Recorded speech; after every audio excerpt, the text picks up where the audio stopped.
Livre, leve e solto, tô de volta com mais um episódio do nosso podcast. O ano começou, meus amigos. O carnaval acabou e 2024 começou. Então eu começo esse bate-papo desejando um feliz ano novo para você que me acompanha nas redes sociais. No YouTube, no Instagram e também no Twitter. E hoje o papo, meus amigos, é sobre turismo. Isso mesmo. Qual é a cidade que você vive? Nós estamos aqui no Rio de Janeiro, uma das cidades mais bonitas do planeta, sem dúvida alguma. Mas como anda o nosso turismo? Não só o turismo do Rio, mas também o turismo do nosso Brasil. Comigo, Sávio Neves. Ele é o nosso convidado e vai falar de tudo. De turismo, de carnaval e também de futebol, que são as paixões do povo carioca, sem dúvida alguma. Sávio Neves, que é o presidente do Trenzinho do Corcovado, o Cristo Redentor, uma das maravilhas do mundo moderno. Ou eu estou enganado, Sávio Neves? Feliz ano novo, Wagner. Olha, que alegria estar aqui com você nesse podcast, que é um sucesso, né? Na tua trincheira aqui, sempre defendendo o Rio, trazendo as pessoas aqui para falar do nosso Rio de Janeiro, para mostrar as novidades, apontar, né, os problemas, as nossas mazelas.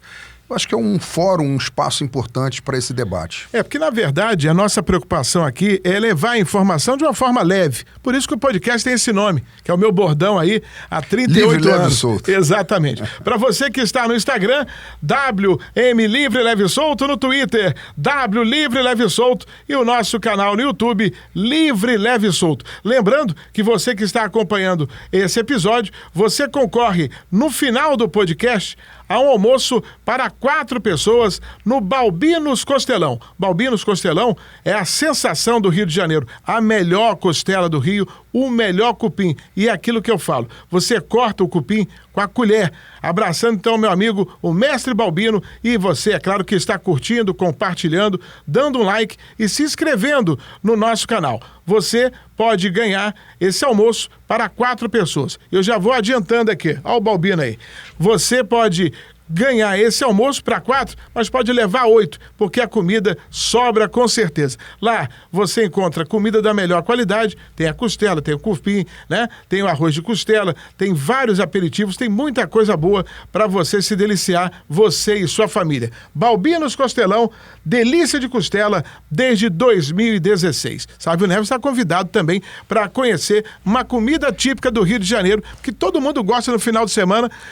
Comer uma costela, comer um cupim, né, Sávio? Quem não sai do Balbinos é um amigão meu, sambista, chama Mauro Diniz, um maestro. Mauro Diniz, rapaz, você falou do Mauro Diniz, volta e meia, pelo menos uma vez por mês, se você quiser dar uma passada lá no Balbinos... Ele tá lá. Né, ele tá lá, toda terça-feira, uma vez por mês, ele tem a roda de samba dele. Tem a roda de samba, e eu já fui lá no Balbinos, a carne é maravilhosa e o samba do Mauro é espetacular. Filho do Monarco, né, fundador da Portela. O Mauro é um grande maestro e a gente falando aqui de carnaval não podia deixar de falar do Mauro. Abraçando o Mauro Diniz, que em breve também vai participar do nosso podcast. Olha aqui, o assunto é turismo. Corcovado, Cristo Redentor, é realmente o local onde mais gente visita aqui no Brasil? Ponto turístico mais importante do país, sabe? Wagner, ano passado, 23, pós-pandemia, o Trem do Corcovado bateu seu recorde de visitação de toda a história. O Trem do Corcovado foi inaugurado em 1884. Lá se vão 130... Esse ano vai fazer 139 anos de Estrada de Ferro do Corcovado. A Estrada de Ferro do Corcovado é quase 50 anos mais velha do que o monumento. As pessoas pensam o contrário. Acham que foi instalado o Cristo Redentor e depois criaram um trenzinho para acessar o Cristo. É o contrário. O Cristo Redentor só ficou em cima do morro do Corcovado porque existia a Estrada de Ferro. Quem levou tudo lá para cima, água, pedra, vergalhão, pedreiro, engenheiro, escada, tudo da obra que foi feita. Quem fez a obra foi a Igreja Católica, a Arquidiocese. Quem levou tudo lá para cima foi o carro de obra, carro de operação do Trem do Corcovado. Ele que possibilitou a construção do monumento. E ano passado, 23, nós colhemos ali o melhor resultado de toda essa saga, toda essa história. Então, essa recuperação do Rio de Janeiro, do turismo do Rio de Janeiro, tem no Trem do Corcovado o seu termômetro. E ano passado nós tivemos lá mais de 1.200.000 passageiros. Outros 1,5 milhão subiram de van. E alguns, 200 mil, subiram de bicicleta e a pé, que também tem uma subida, tem uma trilha ali para o Corcovado. Então você imagina, nós estamos falando em mais de 3 milhões de pessoas subindo até o Cristo Redentor. Para você ter uma ideia, o outro ícone turístico do Brasil, não do Rio de Janeiro, mas do Brasil, que é o Pão de Açúcar, recebeu ano passado, no seu recorde, que também foi o recorde, 1.700.000. Então o Cristo Redentor é quase o dobro do segundo colocado, que é o Pão de Açúcar. É porque, na verdade, o que acontece? A gente que já viajou metade desse planeta aqui, a gente sabe que existem pontos turísticos que chamam muito mais atenção. E o Corcovado, e consequentemente o trenzinho do Corcovado, chama muita atenção lá fora. É igual a Torre Eiffel e outros monumentos que existem por esse planeta, né, Sávio? São chamados ícones, as âncoras do turismo, né? Nós construímos aqui, eu inaugurei em 2014, na Copa do Mundo, eu inaugurei aqui o nosso... aliás, nas Olimpíadas, 2016, o Aquarrio que nós criamos. E em 2017 eu inaugurei a roda, comprei a roda na China e trouxe a roda que é vizinho ao Aquarrio, né? Não sei se você já teve ali na Yupstar agora. Todos esses monumentos, eles vêm dentro de uma dinâmica do turismo, onde o Cristo Redentor, o Corcovado e o Pão de Açúcar são as duas âncoras por essas âncoras que se movimentam todo o turismo do Rio de Janeiro. Não só na cidade, na região metropolitana, você está falando aí de Niterói, de toda a Baixada, toda essa região aqui, ele acaba vindo aqui para o Rio de Janeiro. Porque o Sávio Neves, hoje, já há algum tempo, que ele já foi presidente do trenzinho do Corcovado em outra oportunidade, também já foi secretário de turismo do Rio de Janeiro. Então eu vou abordar com ele outros assuntos, abraçando aqui o atual secretário Gustavo Tutuca, que em breve também será um dos nossos convidados aqui do podcast. Porque a grande preocupação, sabe, você que é um amante do Rio de Janeiro, é com o turismo. O Rio de Janeiro tem potencial de receber muito mais gente. E não recebe por quê, na tua opinião? Olha, são vários motivos, né, Wagner? Essa é a pergunta do milhão. Nós vamos fazer agora na Associação Comercial, no dia 11 de março, uma segunda-feira, uma manhã inteira de debate, falando de turismo, mitos e verdades.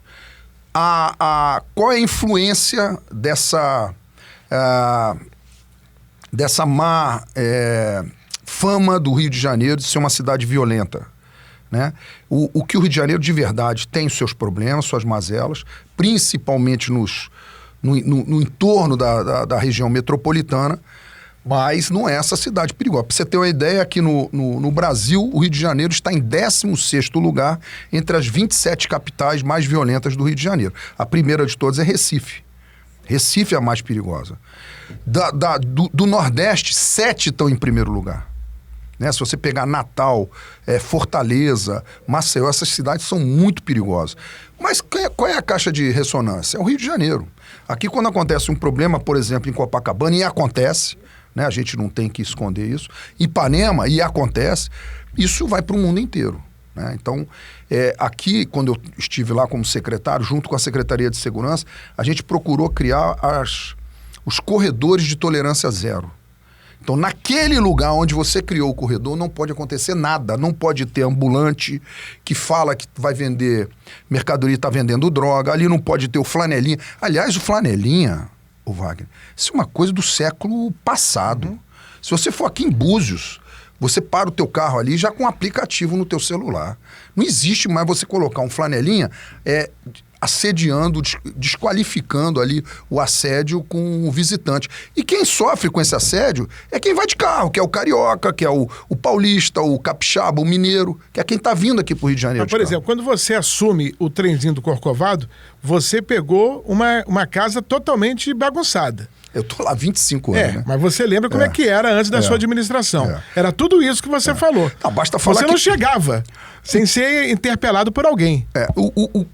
O trem do Corcovado, quando eu cheguei lá, estou falando que em 1999, por isso são 25 anos, tinha 170 mil visitantes por ano. Sofríveis, porque não tinha hora certa, o trem atrasava, atrapalhava o horário de voo, então ele não tinha credibilidade no mercado do turismo.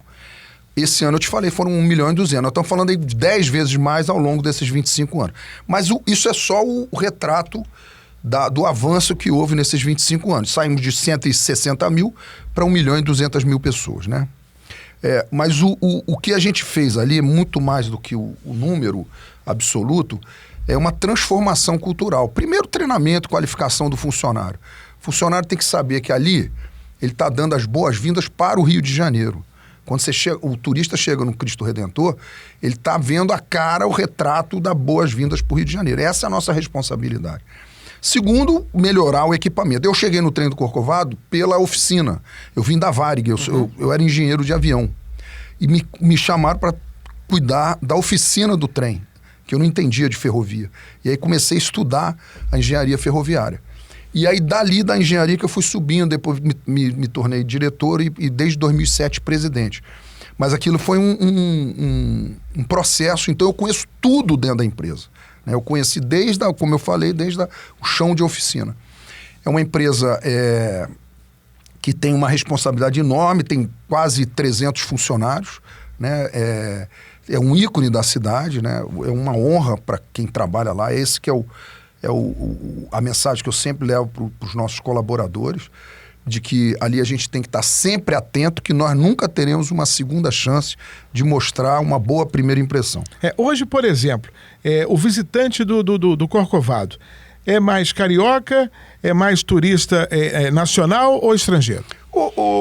Quem sustenta o turismo no Brasil são os paulistas, interior e capital. Se você medir quem mais visita o Beach Park lá em Fortaleza, vai dar paulista. Lá em Fortaleza. Se você medir aqui no Corcovado, Pão de Açúcar, onde você medir? Por quê? Primeiro que é uma população muito maior do que é a maior população do estado. Segundo que é o maior poder aquisitivo também. Então é essa turma que visita o Brasil todo. E que também tem uma idade uma faixa etária maior por conta da qualidade de vida. Mas hoje eu te diria que, dependendo do câmbio, quando é favorável e quando é desfavorável, agora está favorável, 60% é internacional e 40% é brasileiro. Desses 40% brasileiro, 30% são paulistas. Agora, por exemplo, dos estrangeiros, né? Quem vem mais? É americano, é português, é japonês? Vocês têm uma medição, mais ou menos? A gente mede a cada trimestre, né? Mas, claro, sempre quem ganha são os argentinos, independente da crise. Mesmo com o câmbio? Mesmo com a crise. Basta ver o que aconteceu na Copa do Mundo, sim, né? A segunda maior torcida lá no Catar eram os argentinos, e foram campeões. Mereceram, né? Mas a Argentina tem uma influência muito grande aqui, né? São 40 milhões de pela habitantes, proximidade, né? Pela proximidade. Depois são os chilenos, mas logo depois vem os americanos, vem na Europa. Você sabe quem são da Europa, quem mais vem aqui no Brasil? Você nunca vai acertar, porque eu não tinha a menor ideia. Os alemães. Olha só. Impressionante, né? Mais do que português. Então, os alemães, os franceses, os portugueses, os espanhóis, essa é a turma da Europa que mais visitam. Mas, por exemplo, vocês fazem algum tipo de trabalho direcionado também para esses países, para que conheçam o Corcovado, que conheçam a estrutura, o Cristo Redentor? Ou a preocupação é da Embratur, antiga Embratur? Não, né? É um trabalho conjunto. Então, a gente tem um programa chamado O Rio é de Vocês. Nesse programa O Rio é de Vocês, a gente percorre 26 cidades por ano, no mundo inteiro. Muito concentrado aqui no Mercosul, então a gente está falando aqui de Buenos Aires, a gente faz um evento em Buenos Aires, um evento em Montevidéu, um evento em Assunção, um evento em Bogotá. Principalmente, esses aqui são certos. E às vezes a gente estica para outro, para Quito e tal, mas normalmente são esses 4. Aqui no Brasil, a gente faz, acho que umas 12 capitais, e aí a gente está falando desde Porto Alegre, Curitiba, Florianópolis. O Centro-Oeste é um grande emissor de turistas aqui para a região Sudeste, para o Rio de Janeiro. É impressionante, Goiânia, como é que eles vêm, porque tem um alto poder aquisitivo ali do agronegócio, né? Então ali tem uma população com dinheiro e doida para conhecer os lugares. Aí estamos falando de Mato Grosso do Sul, Mato Grosso e tal. E fazemos também essa divulgação, essa promoção no Nordeste. Na Europa a gente faz sempre, todo ano, Lisboa, Porto, Madrid e Barcelona. Esses 4 certo. Porque tem as feiras, que acontecem inclusive agora. A BTL, Bolsa de Turismo de Lisboa, tem a feira de Madrid, que é uma das maiores feiras do mundo, tem a feira da Alemanha, que também tem uma expansão. Teve agora de Londres também em novembro, que eu tive lá. Enfim, esse é um trabalho que não pode parar, quer dizer, é um trabalho que se renova a cada ano com divulgação, com investimento. E nós vamos juntos sempre com os órgãos públicos, Chapa Branca. Aí vamos com a Rio Tour, vamos aqui no Rio com a Tours Rio, que é do governo do estado, e a Embratur com o governo federal. São os órgãos de promoção, cada um na sua competência aí, municipal, estadual e federal. E mais o Convention Bureau. Então, todo mundo junto, o empresariado, junto com essa turma toda, a gente faz esse trabalho. Deu uma melhorada se você levar em consideração os últimos 10, 15 anos, a questão da visitação, a procura do estrangeiro para conhecer as nossas belezas naturais ou não. Eu estou aqui com o Sávio Neves. Sávio Neves é o presidente do Trenzinho do Corcovado. Eu vou fazer um negócio aqui com ele, eu nem perguntei antes se eu poderia fazer. Tem como a gente fazer uma promoção depois para a galera? Vamos, com relação ao Trenzinho do Corcovado? Claro, no seu podcast aqui. Porque o que acontece? Eu estou aqui com a Alexia, estou com a Jaqueline, estou com o Leandro, estou com o João, estou com o Cláudio, estou com muita gente aqui participando da retaguarda do programa. Muito rapidinho bom. Aqui. Alexia, você já foi ao Corcovado? Não foi. Jaqueline, há quanto tempo você não vai no Corcovado? Eu fui, era criança. Criança, já é uma senhora. Já trocou o trem, já ela não trocou, foi. Ela não foi. Leandro, há quanto tempo você não foi? Muitos anos. Já foi, João? Ulisses, já foi? Há quanto tempo? Faz sinal. Faz sinal com os dedos aí. No Corcovado. Quantos anos você já foi ao Corcovado? Porque isso aí, eu estou fazendo aqui uma brincadeira, mas é uma realidade. O cara mora no Rio de Janeiro e não vai ao Corcovado. Por quê? Por que isso acontece, sabe? Vários motivos. Um deles é que criou-se a fama de que ir no Corcovado é programa de gringo. Isso é um deles, que é caro. O que não é. Você imaginar o Corcovado, o trem do Corcovado custa em torno de R$80 por pessoa adulto. Aí se for idoso é metade, criança também é metade. Tal. Mas vamos dizer, o bilhete mais caro, R$84. Se você imaginar outros programas, comparar, o Corcovado está mais ou menos dentro do razoável. Não é que seja barato o cara e ele, a mulher, 2 filhos, não vai ficar barato esse programa. Mas também não é nada que seja absurdo. Mas existiu, há um tempo atrás, lá atrás, antes da minha chegada, criou-se essa fama de produto caro. Então não é um produto para carioca, é um produto... E isso até hoje a gente paga por isso. 3% da visitação, a cada 100 pessoas, 3 são do Rio de Janeiro. Eu falei que os paulistas são a maioria, o carioca é a minoria. O que nós fizemos, Wagner? O que eu criei lá atrás, isso tem mais de 20 anos, criei um bilhete chamado Carioquinha. Você já ouviu falar nisso? Quem criou o Carioquinha foi o trem do Corcovado, sozinho. Não foi governo, não foram todo mundo junto, não. O trem do Corcovado criou um bilhete chamado Carioquinha. Isso em 2000. Eu entrei em 99, em 2000. Exatamente para responder a esse constrangimento de que os cariocas não conhecem o Corcovado. A gente coloca esse bilhete, que dá 50% de desconto, em junho. Junho é a baixa estação. É o mês mais vazio do ano. Isso em qualquer equipamento aqui do Rio de Janeiro. Hotel é mais vazio, tudo é mais vazio. Junho é a melhor época para fazer turismo, mas só que é uma época que tá todo mundo... Criança tá na escola e tal. Mas é junho. A gente faz essa promoção. E aí a gente pulou de 3% para 17%, só naquele mês de junho. Os cariocas invadem o Corcovado nessa época. E um detalhe interessante, já que isso acontece no mês de junho, ele vai revelar para você que está acompanhando a gente no podcast, qual o mês que o Corcovado e o trenzinho do Corcovado recebe mais gente. Eu achei que era o final do ano, né? Ali próximo do Natal, galera com 13º e tudo mais, ou então na época do Carnaval, que todo mundo vem para o Rio de Janeiro. Mas não é isso não, né, Sávio? Não, o mês mais visitado de qualquer equipamento aqui no Rio de Janeiro é janeiro. Não precisa fazer nada, porque janeiro já tem um apelo enorme do verão. O segundo é fevereiro, por causa do Carnaval, né? E o terceiro é julho, que é as férias dos estrangeiros. E dá bem daqui, né? Do Brasil. E também. a Semana Santa? Semana Santa é um absurdo. A Semana Santa, especificamente, aqueles 3 dias concentrados, eles são o recorde de visitação do ano inteiro. Tem ideia o motivo? Por isso, porque fica represado. Você fica agora uma quaresma, né? Do carnaval até lá, você não tem feriado, não tem nada, as pessoas estão represadas. Quando tem o feriado, existe também um apelo religioso, porque nós estamos falando aqui do Cristo Redentor, né?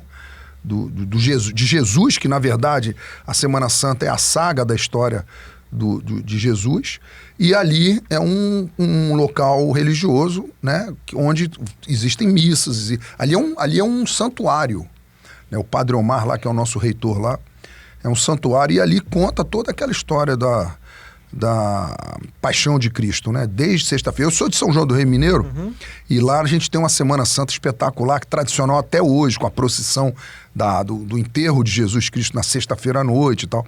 Aqui no Cristo Redentor tem um pouco desse apelo.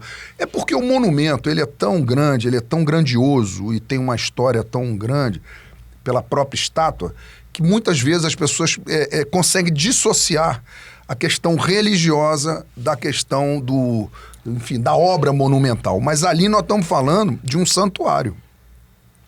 E a gente precisa, você falou agora do Natal, eu não sei, até hoje, quando eu fui secretário, eu tentei implantar isso, da gente criar do dia 1º de dezembro ao dia 25 de dezembro, dia do nascimento, uma campanha para arrecadar agasalho, arrecadar brinquedos, etc, etc, até chegar o dia do nascimento, no dia 25.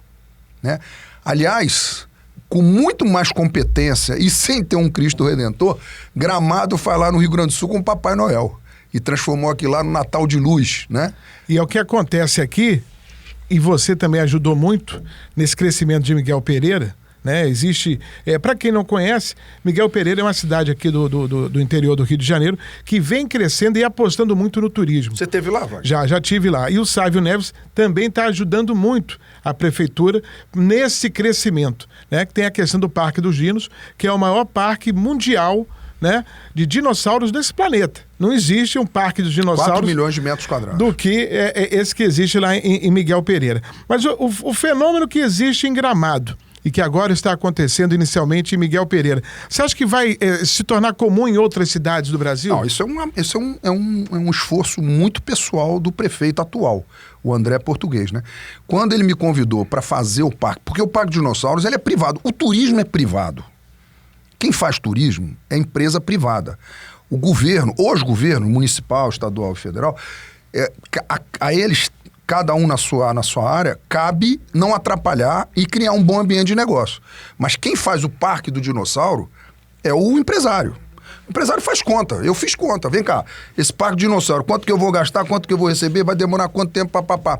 Entrei nele, investi e entrei. E é um sucesso. Aliás, é um sucesso maior do que eu imaginava. Porque hoje você já tem uma projeção de quantas mil pessoas esse parque vai receber no futuro? Tem já uma ideia, uma projeção? Não, a gente já recebeu ano passado, por exemplo, quase 500 mil pessoas por ano. Janeiro, um sucesso absoluto. Esse janeiro agora, outro sucesso. São mais de 42 robôs que nós compramos na China, né? Que eu fui lá na China e comprei também. Enfim, Parque Dinossauro, Wagner, tem em tudo quanto é lugar. Aqui em Campinas tem, em Gramado tem tudo quanto é lugar tem Parque Dinossauro. Até nos estacionamentos de shopping center tem. Qual é a diferença do nosso lá de Miguel Pereira? É porque lá, na verdade, é uma grande fazenda. É uma grande fazenda preservada, onde os robôs, os dinossauros em tamanho natural, estão ali bem camuflados e parece mesmo que você está lá na época do Tiranossauro Rex. E você faz a caminhada nesse espaço, nessa fazenda, e você vai se deparando com eles. São 3 trilhas, né? São 3 trilhas, cada uma de uma era. Isso eu não sabia também. Na minha cabeça, eu não sou da geração... Todo mundo viveu junto, Todo mundo viveu junto.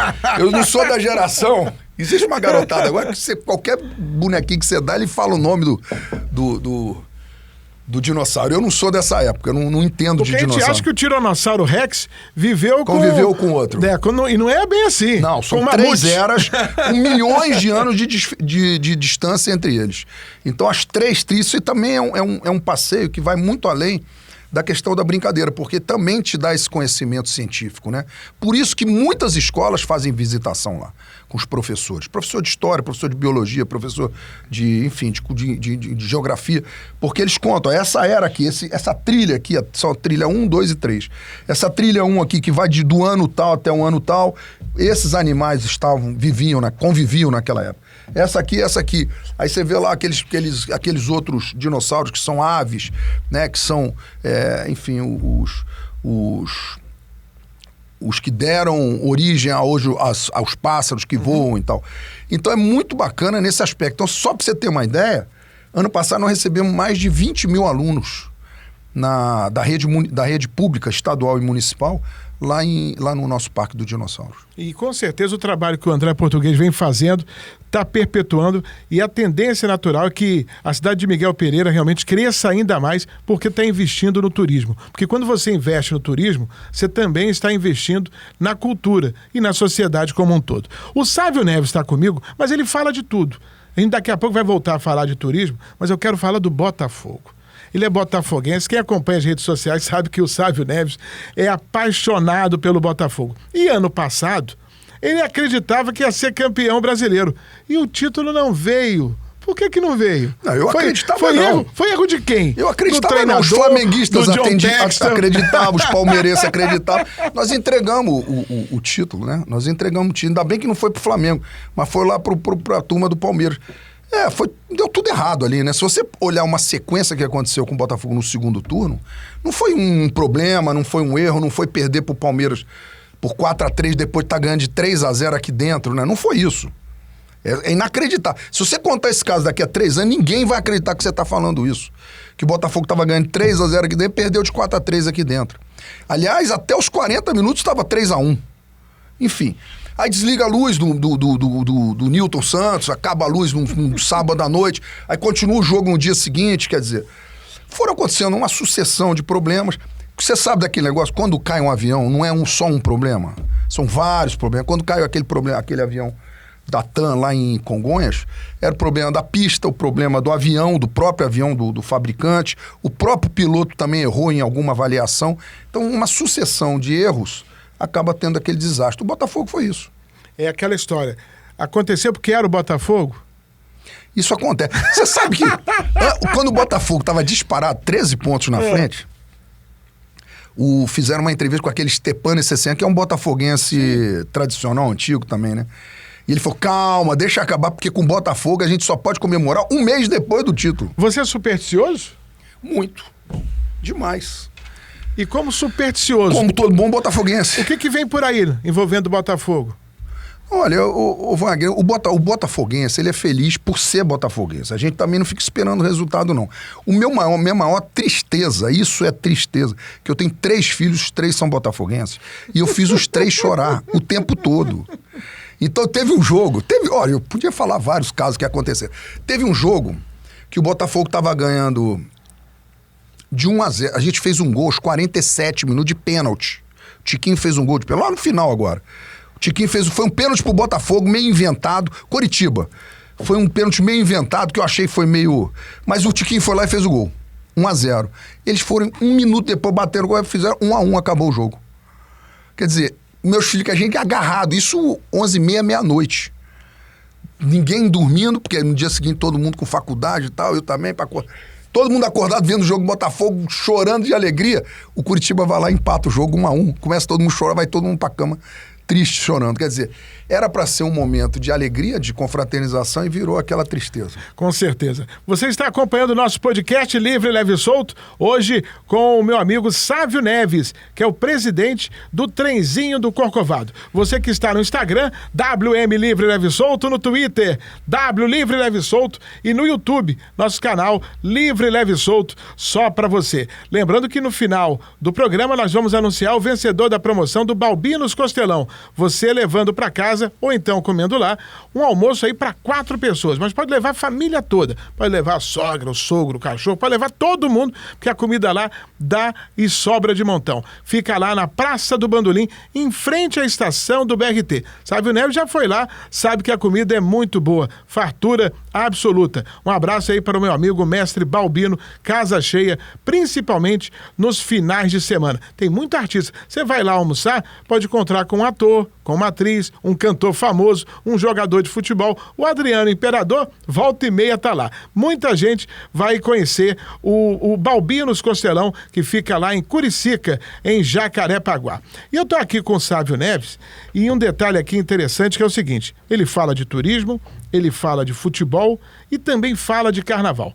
tem muita gente que não sabe, mas o Sávio Neves é vice-presidente da minha querida União da Ilha do Governador, que era uma das paixões de um amigo nosso em comum, que já nos deixou, o nosso Gilson Ricardo. Gilson Ricardo. Que é sulano, ele morava na ilha. Exatamente, morava na Ilha do Governador e era apaixonado pela União da Ilha, que infelizmente não subiu para o grupo especial. Por que não subiu, Sávio? Wagner Victor também é outro lá da Ilha do que eu encontrei também na passarela do samba, com um terno bonito, terno branco. Falei, você vai aonde de terno no carnaval? Devia ter desfilar na ilha lá. Eu acho que ele estava lá conosco também. Então, a União da Ilha esse ano fez um belíssimo carnaval, Wagner. A gente estava até comentando aqui um pouco, antes de começar aqui nossa conversa. Enfim, são 16 escolas disputando uma vaga, que é outra covardia. Outra covardia, quer dizer, esse negócio já é feito para não ter mobilidade mesmo. Que no mínimo tinha que subir 2 e descer 2, né? O Campeonato Brasileiro que a gente acabou de falar são 4 subindo, 4 descendo, o que dá ali vamos falar assim, é saudável para quem tá querendo ascender e quem tá fugindo do rebaixamento. Na escola de samba, no nosso grupo, só entra um, o que é muito cruel e faz a disputa ficar ainda mais acirrada.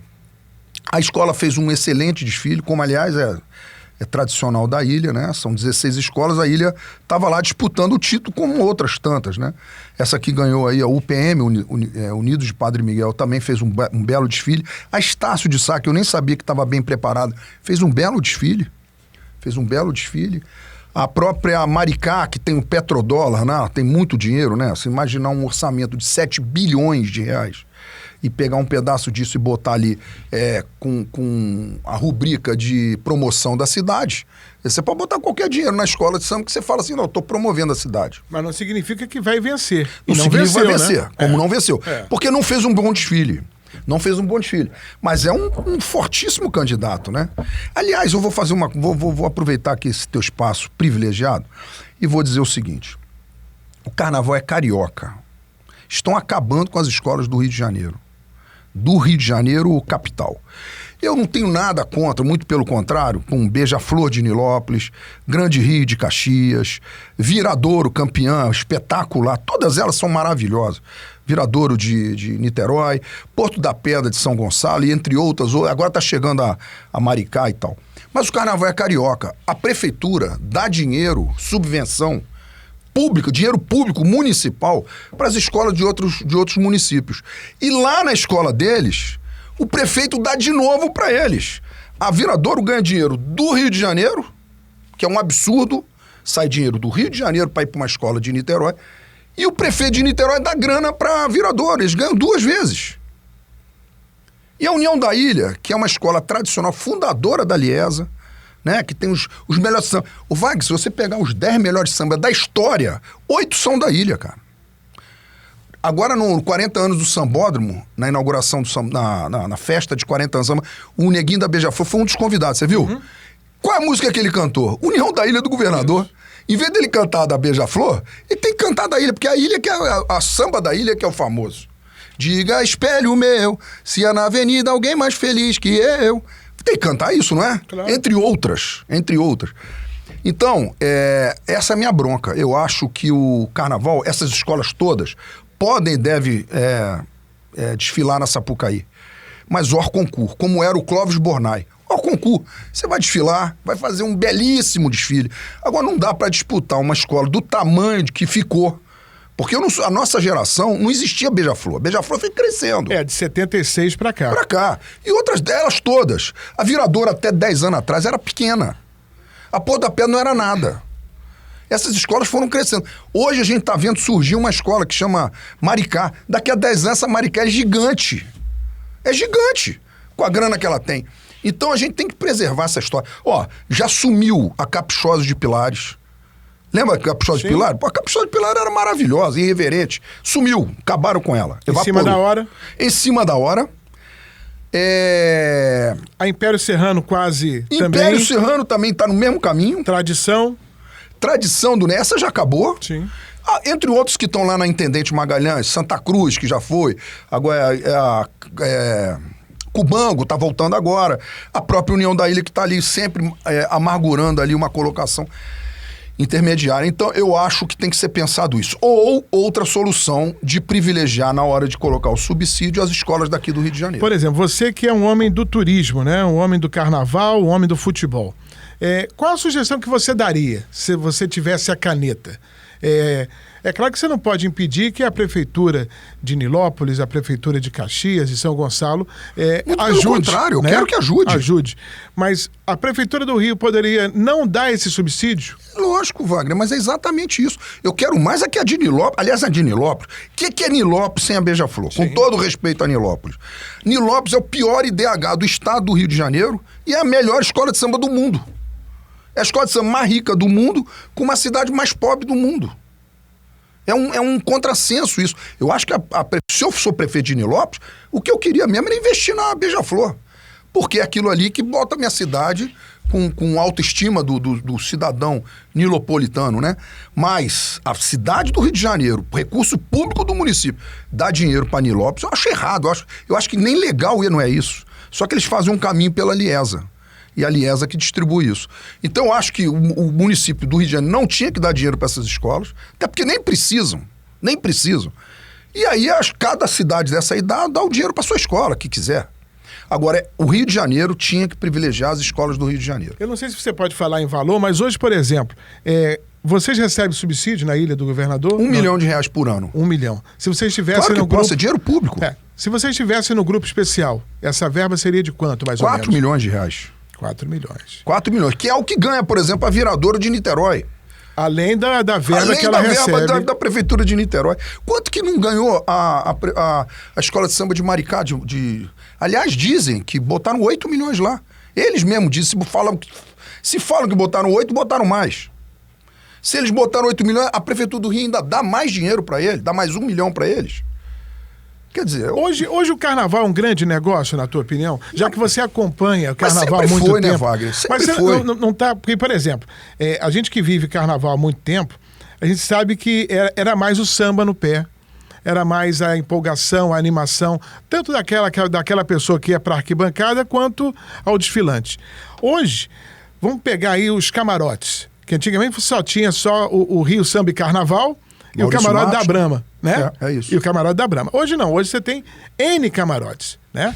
E hoje eles fazem venda para ensaio técnico. Eles cobram ingressos para ensaio técnico. Tem os eventos lá, claro, sexta, sábado, domingo e segunda. Terça-feira gorda, eles também cobram. Teve camarote cobrando R$2.500 para uma festa fechada. Teve camarote fazendo show na quinta-feira, pós-carnaval. E aí tem sábado, virou um grande negócio, um grande balcão, hein, Sávio? Mas sempre foi, o carnaval sempre foi um grande negócio. Pra você ter ideia, a FEComércio, que é a entidade que junta todos os comerciantes aqui do Rio de Janeiro, é a entidade mais forte aqui empresarial, fez aí um estudo que o Rio de Janeiro recebeu nesses 4 dias de folia, ele só marcando de sábado a quarta-feira, 4 bilhões de reais foram ingressaram aqui na cidade do Rio de Janeiro, através de restaurantes, bares, comércio, supermercado e etc, posto de gasolina. 4 bilhões de reais. Então, é um grande negócio. E desse dinheiro que são revertidos para impostos, e uma parte desses impostos são revertidos para esse subsídio. O que eu acho que tem que ser discutido... Bom, primeiro que tem que ser os jurados do grupo de acesso, né? E aí não é choro de perdedor não, Wagner. Isso é uma questão de seriedade. Os jurados do grupo de acesso têm que ser controlados, escolhidos com imparcialidade e isenção pela Rio Tour. Isso aí é lógico que isso daí já passou da hora para isso, né? E até hoje a gente deixa a própria Lierge tomando conta do galinheiro. Quer dizer, aí não tem como porque não tem nenhuma imparcialidade. Aí você investe uma grana, trabalho, tem uma comunidade por trás daquilo e no final vê todos os seus sonhos sendo frustrados. Né? Sabe, me diga uma coisa, você é mineiro, São João del Rei, é primo do Aécio Neves. Sou. Tancredo Neves era o quê seu? Meu tio-avô. Seu tio-avô. Por que você não seguiu efetivamente nessa trilha de política? Eu sempre fui da iniciativa privada, né? Quando eu saí do interior, todo mundo lá de São João del Rei, é uma cidade muito pequenininha, sai para estudar. Aqueles que querem estudar, quem não quiser fica fumando maconha lá a vida inteira. Mas quem quer estudar, quer crescer na vida, né? Meu pai era funcionário público, uma família humilde do meu pai. E eu queria, meu pai queria que os filhos crescessem mais do que eles, né? E normalmente as pessoas lá ou vão para Belo Horizonte ou vêm para o Rio de Janeiro, né? Meu pai veio para o Rio, a maioria dos meus tios e meus primos são lá de Belo Horizonte. E eu vim para o Rio para estudar. E aí fiz pré-vestibular, fiz engenharia na UERJ, depois fiz administração. Comecei a trabalhar aqui e casei, tive meus 3 filhos já cariocas. Muito pertinho, são 4 horas de carro, né? Mas eu sempre fui da iniciativa privada e é assim que eu me realizo. E qual é a lembrança que você tem do seu tio-avô, que foi presidente da República, aconteceu o que aconteceu com ele? Qual é a lembrança que você tinha antes, como você era apenas sobrinho neto de Tancredo Neves, antes dele ser presidente da República e depois? Eu só conheci, eu só entendi o tamanho, a estatura dele, depois que ele morreu. Eu tinha 19 anos quando ele faleceu, em 85. E eu convivia com ele nas festas de família, né? Ele sempre muito atencioso, já é um senhor naquela ocasião. Ele morreu com 75 anos. Então eu tinha assim, ele era muito carinhoso, aquele jeito. Agora, há pouco tempo, a gente perdeu o Dornelles, né? O Dornelles é meu tio e também sobrinho do Tancredo, né? A mãe do Dornelles é irmã do Tancredo. Esse eu convivi bastante, que morreu agora, 2 meses atrás. Francisco Neves Dornelles. O Dornelles era sobrinho do Getúlio Vargas pelo pai e sobrinho do Tancredo pela mãe. Impressionante o DNA dele, né? Por isso que foi esse político desse tamanho que ele foi. Mas esse eu convivi bem e tinha mais ou menos o mesmo jeito. Todas as festas de batizado, festa de criança, ele ia em todos. Festa de família. A família para ele era a coisa mais importante da vida dele. Como meu pai também agia assim, o mineiro tem muito dessa... Dornelles também era de São João del Rei, né? O mineiro tem muito essa ligação com a família. Mas você tinha noção, voltando ao Tancredo Neves, da importância daquela pessoa? Daquele senhorzinho? Tinha, porque quando eu fui avançando, por exemplo, eu estava lá no dia da posse dele, né? Quando a gente foi para a missa com ele, dali ele foi para o hospital. Então a gente via toda aquela grandiosidade. E a posse foi do Sarney. Eu fui para a posse do Tancredo e acabei assistindo a posse do Sarney. Agora, aquela teoria da conspiração, era teoria? Porque muita gente diz, né? Quem não viveu a época, que só aprendeu a história vendo os livros, falou que o Tancredo teve uma diverticulite e infelizmente veio a falecer. Existe uma teoria da conspiração dizendo que ele sofreu um atentado.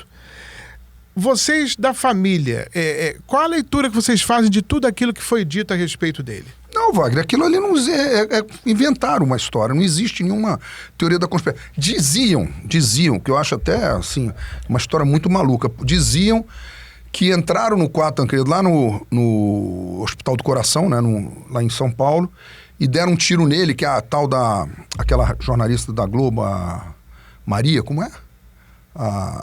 Glória Maria, teria visto tudo e ficou quieta e tiraram ela da grade lá da Globo. Aquilo é uma tremenda absurdo. Você acha que em nome da democracia ninguém ia falar nada?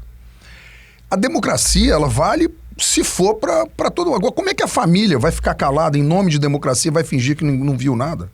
Não existe. Ele teve uma diverticulite, esse quadro. Aliás, fizeram um filme há pouco tempo que chama O Paciente. Não sei se você assistiu. Uhum. O Paciente, que é só quando ele entra no hospital e até a morte dele. Quando ele sai do hospital da base lá de Brasília, quando fizeram a barbeiragem, ali naquele filme, está muito bem retratado.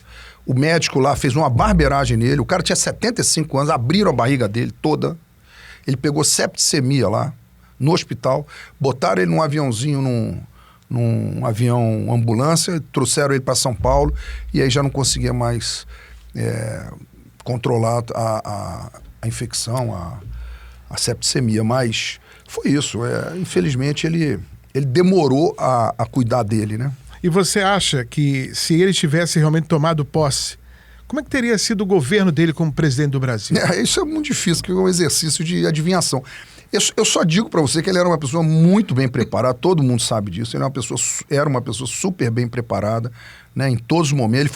Ele foi o primeiro e único primeiro-ministro da história parlamentarista do Brasil, em 61, né, quando ele foi primeiro-ministro de um governo parlamentarista.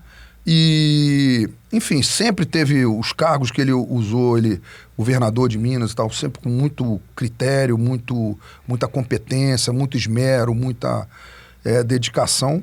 Tanto que se você pergunta para a família dele mesmo, pergunta para as filhas e para a mãe do Aécio, que é a filha dele, ela vai dizer, eu não tinha pai, não tive pai. Meu pai era do Brasil, meu pai cuidava do Brasil, eu não encontrava meu pai. Né? Era capaz dela encontrar o pai dela quando eu ia, na mesma festa que eu ia, porque ele ficava a vida inteira. E naquela época, você imagina, Brasília foi inaugurada em 60. Né? A capital do Brasil era aqui no Rio de Janeiro. E eles lá de Minas Gerais, quer dizer, é uma distância, tudo muito mais difícil, avião e tudo mais. Então, ele sempre se dedicou demais. Eu não tenho dúvida, não sei como é que seria, né? Até porque o período do Sarney foi o período da maior inflação no Brasil. A inflação chegou a 83%, com o Maílson da Nóbrega, lembra disso? Lembro. 83%. E depois pagava o Maílson da Nóbrega para fazer palestra. Esse que é o maior maluco. Para explicar como é que segura a inflação. Quer dizer, quando o cara é ministro, 83%. Eu acho que com o Tancredo, até pela própria credibilidade, isso ajuda muito, ele ia conseguir fazer um governo de união, juntando todas as forças. O que atrapalha muito o Brasil também é isso, né?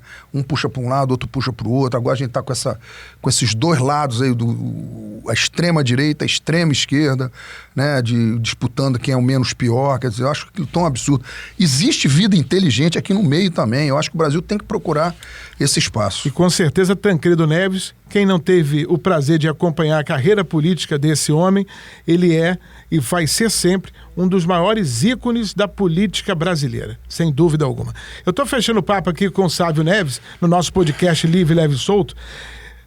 Queria que você olhasse para a câmera 4 aqui e dizer o seguinte: por que é importante conhecer o Rio de Janeiro, as belezas do Rio de Janeiro? Faça uma convocação, explane o que é o Rio de Janeiro, o que é o nosso turismo. Então, Wagner, eu vou aproveitar aqui o teu espaço. É difícil falar em palavras o que é o Rio de Janeiro, né? A gente tem aí imagens, a gente tem muitos filmes para promover o Rio de Janeiro. O Rio de Janeiro é uma cidade multicultural, né? Com a gastronomia já consolidada, madura, que o boteco, o bar, que é a alma do carioca. Esse talvez seja o maior ativo do Rio de Janeiro. São os cariocas, as pessoas que moram aqui, eles é que fazem esse molho de transformar essa cidade nesse ícone especial que é o Rio de Janeiro. Devem vir porque aqui você encontra tudo, né? Às vezes você vai para Miami só para shopping, para comprar. Às vezes você vai para Paris só para ter shows. Às vezes você vai para um balneário por causa da praia. O Rio de Janeiro tem tudo isso. O Rio de Janeiro é para dia de chuva, dia de sol, dia nublado. É para tudo, para criança, para adulto. A questão muito da cultura, né? O Rio de Janeiro ser esse caldeirão de raças que aqui se misturaram e transformaram essa cidade. Enfim, já ouvi falar de um visitante nosso que esteve aqui, que perguntaram para ele o que você mais gostou do Rio de Janeiro. E ele falou dos túneis, porque aqui no Rio de Janeiro tem muito túnel, porque tem muita montanha, né? Dos túneis. Aí a pessoa ficou assustada, mas por que você gostou do túnel? Com tanta coisa bacana, por que você gostou dos túneis? Ele falou, porque é a única hora que eu consegui descansar meus olhos de tanta beleza. É o que eu falo. Ficar engarrafado, ninguém gosta, mas ficar engarrafado na praia, dá para suportar muito bem. O Rio de Janeiro é bom porque tem o Maracanã, porque tem o Pão de Açúcar, o Aqua Rio, tem o trenzinho do Corcovado e tem você, Sávio Neves. Obrigado pela tua presença. Obrigado, Wagner. Saudações alvinegras. Saudações alvinegras. Vamos ver se 2024 o Botafogo do Sávio Neves vai brilhar na temporada. Estamos concluindo mais um podcast Livre, Leve e Solto, hoje com meu amigo Sávio Neves, presidente do trenzinho do Corcovado. E um detalhe, né? Nós vamos contemplar durante os próximos episódios com convites para você conhecer uma das maiores belezas do mundo moderno, que é o Cristo Redentor você vai passear no trenzinho do Corcovado e vai ter realmente um passeio maravilhoso ao lado da sua família. Em breve, nos próximos episódios, vamos contemplar pessoas que acompanham o nosso podcast no Instagram, no Twitter, também no YouTube, com esse passeio maravilhoso. Imagine só, curtir com a família um passeio diferenciado, que milhões e milhões de pessoas querem conhecer e que você está aqui do lado, carioca principalmente, e que não conhece o Corcovado e o trenzinho do Corcovado. Encontro marcado na próxima semana. O assunto vai ser sexo tântrico. Isso mesmo. Vamos falar com o maior terapeuta tântrico do Brasil. Givan Pramod vai ser o meu convidado no podcast Livre, Leve e Solto, só para você.